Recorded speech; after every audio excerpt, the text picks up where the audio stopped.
Oke, di sini saya akan mempresentasikan pertemuan pertama yang di tahun 15. Ada mata kuliah jaringan komputer atau resume jaringan komputer. Ya, di pertemuan pertama adalah data communication. Data communication adalah pertukaran data antara dua perangkat melalui beberapa bentuk media transmisi. Efektivitas data komunikasi tergantung 4 karakteristik dasar, yaitu delivery, query, timeline, dan jitter. Data communication memiliki 5 komponen, yaitu message, sender, receiver, transmission medium, dan protokol. Ada 3 bentuk data communication, yaitu simplex, half duplex, dan full duplex. Network adalah interkoneksi dari sekumpulan perangkat yang mampu berkomunikasi. Network harus memenuhi 3 kriteria, yaitu performance, reliability, dan security. Struktur fisik network ada 2, yaitu point to point dan multi to point. Network model TCP pertama adalah TCP/IP protokol dan mengawasi model. TCP/IP protokol terdiri dari 5 layar, yaitu layar kelima adalah application, layar keempat transport, layar ketiga network, layar kedua data link, layar pertama fisikal. Sedangkan OSI memiliki 7 layar, yaitu layar ke-7 adalah application, presentation layar ke-6, session layar ke-5, transport layar ke-4, network layar ke-3, data link layar kedua, dan fisikal layar pertama. Dasar-dasar digital sinyal dan transmisi media. Sinyal digital hasil teknologi dapat mengubah sinyal menjadi komunikasi urutan bilangan dari 0 dan 1. Sinyal digital hanya dapat memiliki sejumlah nilai yang ditentukan, meskipun nilai bisa berupa angka apapun, seringkali sederhana, yaitu 1 dan 0. Sinyal analog adalah proses pengiriman sinyal dalam bentuk gelombang atau yang kontinu. Sinyal analog yang memiliki tingkat intensitas selama periode tertentu dapat saat gelombang bergerak dari nilai A dan ke nilai B. Gelombang melewati menyertakan jumlah nilai yang tak terbatas di sepanjang jalurnya. Flow adalah aliran paket dari source destination. Kebutuhan setiap flow ditentukan oleh 4 parameter utama, yaitu bandwidth, delay, jitter, dan loss. Dropout adalah ukuran seberapa cepat kita sebenarnya dapat mengirim data melalui jaringan. Transmission media merupakan apapun yang dapat menghantar informasi dari source ke destination. Transmission media terbagi menjadi dua, yakni guided dan unguided, wireless dan wireless network. LAN dirancang untuk area geografis terbatas seperti gedung atau kampus. Juga dapat dirancang untuk mengisolasi jaringan yang dalam organisasi dengan satu tujuan berbagai sumber daya. LAN memiliki 2 jenis, yaitu WireLAN dan Wireless LAN. WireLAN. Protokol WireLAN yang paling banyak digunakan adalah Internet, yang dapat digunakan pada topologi bus, star, dan tree. Evolusi Ethernet selama 4 generasi, yaitu standar Internet, fast Internet, giga Internet, dan 10 gigabit Internet.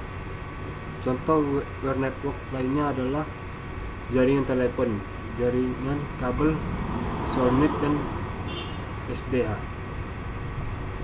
Perbedaan cara koneksi WireLAN dan Wireless LAN, yaitu koneksi WireLAN dengan jaringan lainnya melalui router yang terhubung ke source, sedangkan wireless dengan jaringan lainnya melalui router yang terhubung pada access point.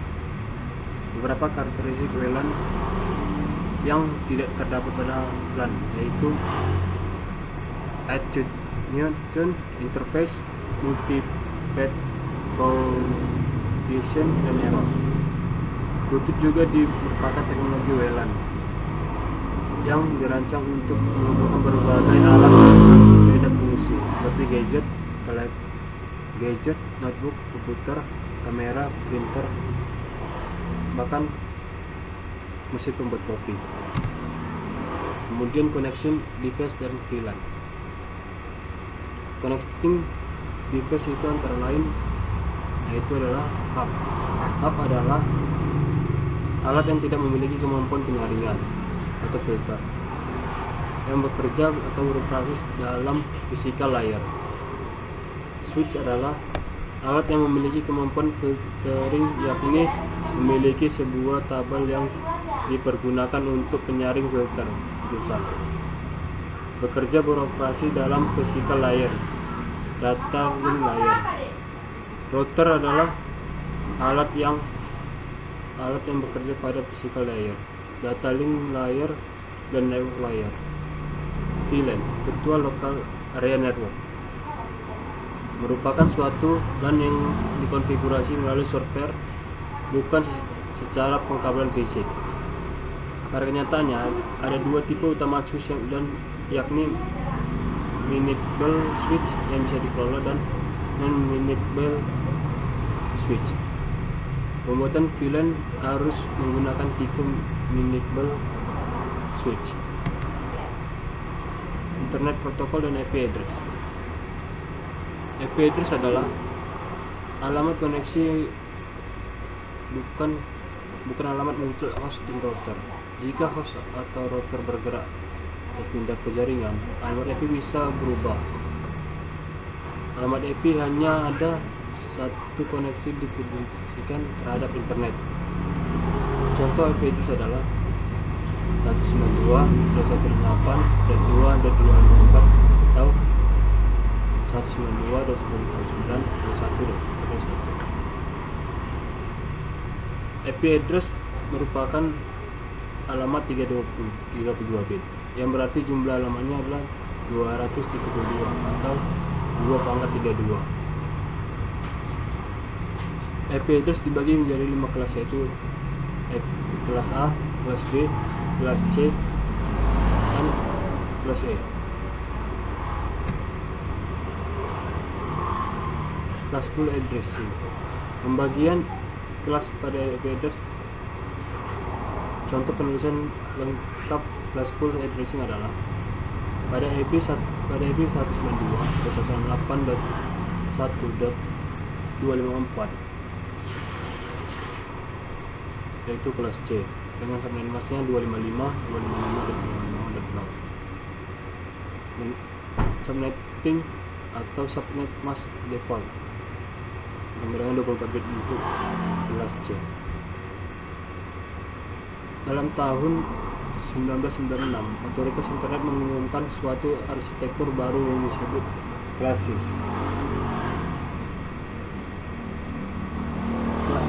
Classes addressing yang dimana blok variabel panjang yang memiliki kelas.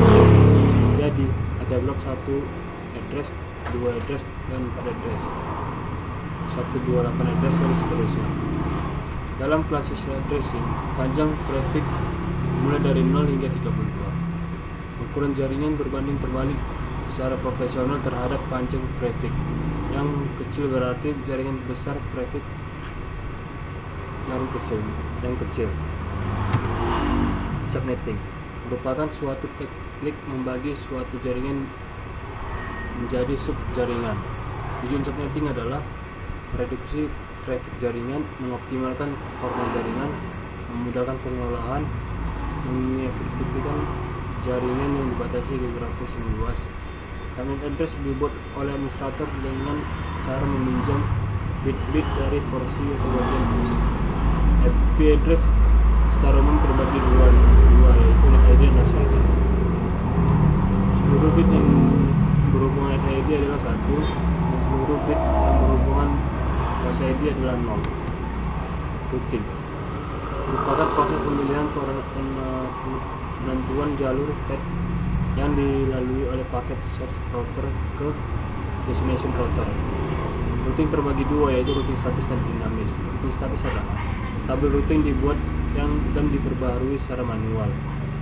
Untuk setiap jaringan harus dikonfirmasi pada setiap router, memiliki kontrol penuh pada konfigurasi routing, dan mampu kurang efektif untuk jaringan yang benar. Tidak ada toleransi kesalahan sehingga perubahan pada infrastruktur membutuhkan pembaharuan secara manual. Routing dinamis. Tabel routing dibuat untuk dan diperbaharui oleh protokol yang berjalan pada router. Router membagi informasi routing dengan router lainnya secara berkala, mampu memilih jalur yang berbeda secara dinamis jika terdapat pada infrastruktur. Standar client server protokol HTTP dan DNS. HTTP adalah protokol jaringan lapisan aplikasi yang dikembangkan untuk membantu proses transfer antar komputer. Protokol ini berguna untuk mentransfer informasi seperti dokumen, file, gambar, dan video antar komputer. Fungsi HTTP yaitu mengatur format dan bagaimana bisa ditransmisikan.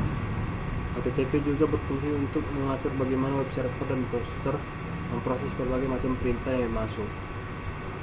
Sedangkan DNS server adalah server yang menghubungkan URL dengan IP address dengan cara melakukan identifikasi alamat komputer dalam satu jaringan sebagai penyedia alamat IP bagi tiap host, melakukan pendataan server email, mentranskripsikan nama domain menjadi IP address, mempermudah user untuk tidak perlu mengingat alamat IP.